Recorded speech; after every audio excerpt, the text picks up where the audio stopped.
අපි දැන් බලමු කරුණු 4 මොනවාද කියලා. වේලාසනින් අවදි වීම.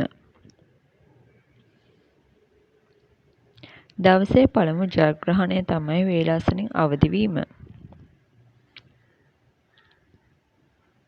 අනිත් අයට වඩා පැය 1ක් හෝ 2ක් කලින් අවදි වෙන එකෙන්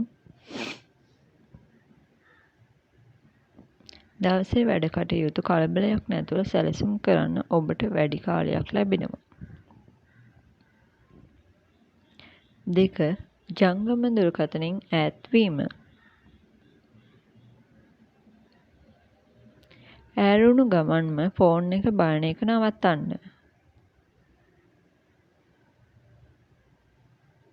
උදෙන්ම සෝෂල් මීඩියා බලන එකෙන් ඔබේ මනස අනවශ්‍ය විදියට පීඩනයට පත් වෙනවා.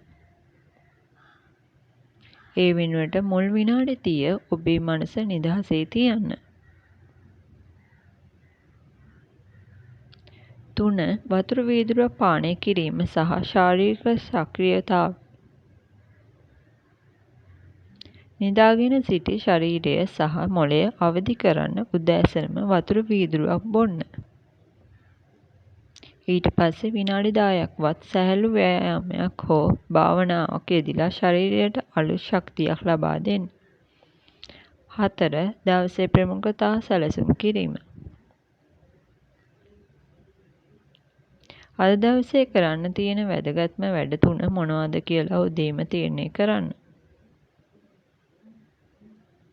දවස පුරාම ඒ ඉලක්කය ලුහුබැඳීමෙන් ඔබට සාර්ථක සහ ජයග්‍රාහී දවසක් උදා කරගන්න පුළුවන්.